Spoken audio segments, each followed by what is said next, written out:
नमस्कार, मैं नंदन। आप देख रहे हैं एक न्यूज़ 24। देखिए, देर रात की बात है। मुकेश सहनी जो कि वीआईपी प्रमुख है, उनके पिता की निर्मम तरीके से हत्या कर दी जाती है।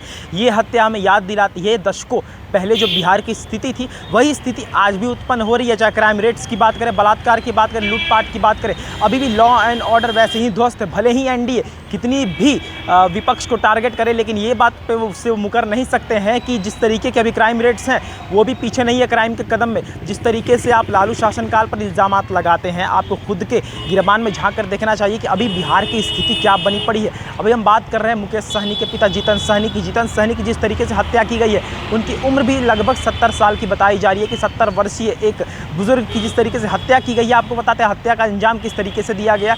जीतन सहनी उस 2 मंजिले मकान में उस वक्त अकेले थे और अकेले जीतन सहनी को पाकर 17 से 18 युवक आए और निर्मम तरीके से उनकी हत्या कर दी। आपको पहले बता देते हैं कि जिस तरीके से जीतन सहनी के शरीर को हमने देखा है, आपको हम बताने का प्रयास करेंगे। फ़ोटो तो नहीं दिखाना चाहेंगे क्योंकि कुछ रेस्ट्रिक्शंस रहते हैं यूट्यूब के, लेकिन आपको अगर वो फ़ोटो देखना होगा तो आप गूगल पर जाइए, गूगल पर जाकर आप फ़ोटो देख सकते हैं। लेकिन आपको बता देते हैं जिस तरीके से उनकी हत्या की गई है, बहुत ही निर्मम तरीके से हत्या हुई है जीतन सहनी की। आपको ये बता दें हम कि उनके शरीर का एक भी अंग सुरक्षित नहीं है। जी हाँ, मुकेश सहनी के पिता जीतन सहनी की अगर बात करें तो उनके शरीर का एक भी अंग सुरक्षित नहीं है। हर एक अंगों पर वार किया गया है, हर एक अंगों को मारा पीटा गया और गोलियां भी लगी है।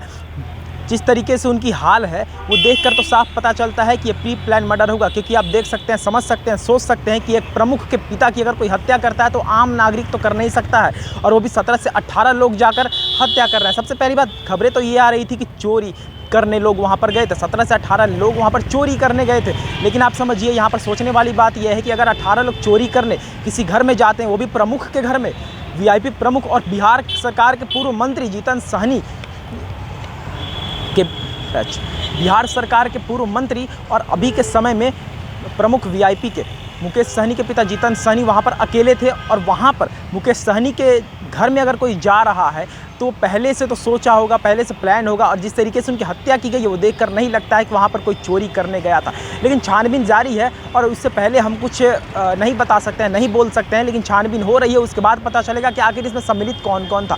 हमने भाजपा नेताओं से बातचीत की, एनडीए के नेताओं से बातचीत की, उन्होंने यही कहा कि जो भी सम्मिलित है हम उन पर चर्चा विमर्श करेंगे और उनको जेल भेजने का काम करेंगे। और जिस तरीके की हत्या हुई है जीतन सहनी की, उस हत्या पर हम ज़्यादा बयान नहीं देंगे, क्योंकि हम हत्या पर राजनीति नहीं खेलते हैं। देखिए, बीजेपी कार्यालय के बारे में उपस्थित है और यहाँ पर देखिए जो पोस्टर्स बने हैं, आपको पहले पोस्टर्स दिखा देते हैं कि बीजेपी कार्यालय के बाहर पोस्टर जो बना है वो है कि दंड संहिता बनाम न्याय संहिता, यानी कि समझिए कि न्याय सबको मिलेगा, दंड सबको मिलेगा, जो भी भागीदारी होगा लूट पाट, हत्या या क्राइम रेट्स को बढ़ाने में। लेकिन अभी का जो सिचुएशन है, अभी की जो स्थिति है, आपका कोई हक नहीं बनता है। एनडीए सरकार से हम बात कर रहे हैं, आपका कोई हक नहीं बनता है कि आप लालू सरकार या उनके शासनकाल पर सवाल उठाए, क्योंकि वो जंगल राज था। तो अभी का समय क्या है जब एक प्रमुख के पिता की ऐसी हत्या हो जाती है। लेकिन ये बात भी है कि जब तक निकल कर सामने नहीं आते हैं सबूत, तब तक हम किसी को ब्लेम नहीं कर सकते हैं। लेकिन ये छानबीन का मुद्दा है। अगर किसी प्रमुख के पिता इस कदर हत्या की जाती है, हत्या हो जाती है, तो ये छानबीन का मुद्दा है। देखना दिलचस्प होगा कि आखिर सम्मिलित जो लोग होते हैं